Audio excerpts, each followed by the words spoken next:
Assalamualaikum warahmatullahi wabarakatuh. Perkenalkan, nama saya Faiz Desla Antoni, berasal dari Fakultas Kesehatan Masyarakat, jurusan Ilmu Kesehatan Masyarakat. Saya dari kelompok 84 BIM AI.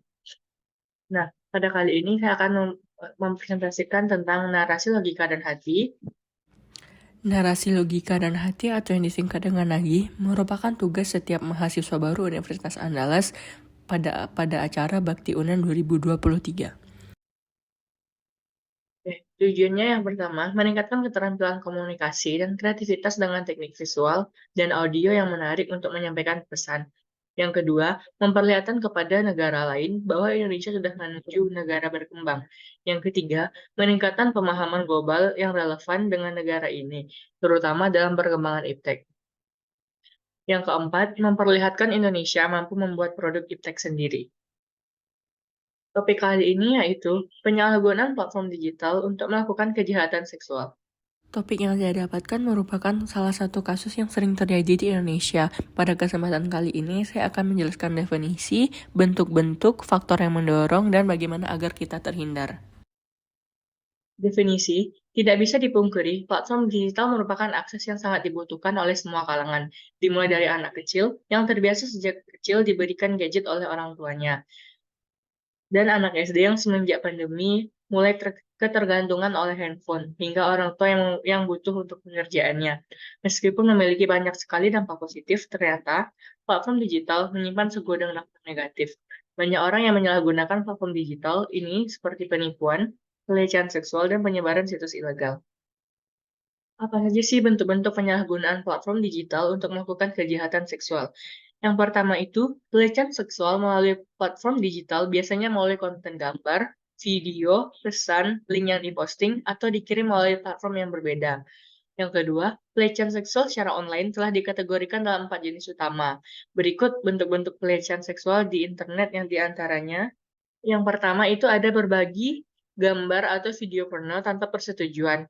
Bentuk pelecehan seksual di internet yang pertama ini adalah berbagi gambar atau video porno tanpa konsen atau persetujuan dari si penerima dan orang yang ada dalam video atau gambar tersebut.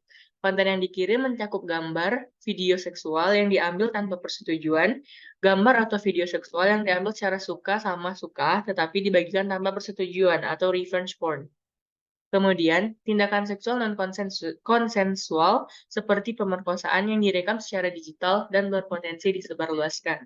Yang kedua ada kekerasan seksual yang difasilitasi oleh teknologi. Dalam kasus ini, pelaku melakukan kekerasan seksual seperti pencabulan, penyiksaan seksual, perkosaan, eksploitasi tubuh seseorang terhadap orang lain melalui internet secara real time. Interaksi ini berbayar dan eksklusif. Salah satu kasusnya pernah terjadi di Aceh.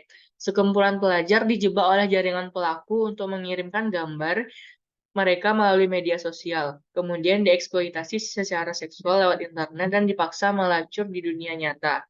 Dan ada juga di Bojonegoro, Jawa Timur. Seorang guru memotret para korban dalam keadaan telanjang lalu menjualnya di internet.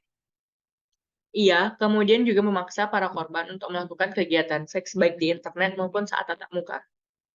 Yang ketiga, motifnya yang pertama yaitu balas dendam dengan pornografi. Ini merupakan motif dari kejahatan seksual tersebut. Bentuk kekerasan ini melibatkan para pihak yang memiliki relasi intim. Pelaku menyebarluaskan konten intimnya dengan korban dalam rangka mencemarkan nama baik, membalas dendam, atau memperoleh keuntungan secara finansial. Salah satu contoh kasusnya adalah penyebaran foto intim mantan pacar yang dilakukan mahasiswa di Banyumas, Jawa Tengah. Pelakunya biasanya adalah suami, mantan pacar, selingkuhan, maupun atasan korban.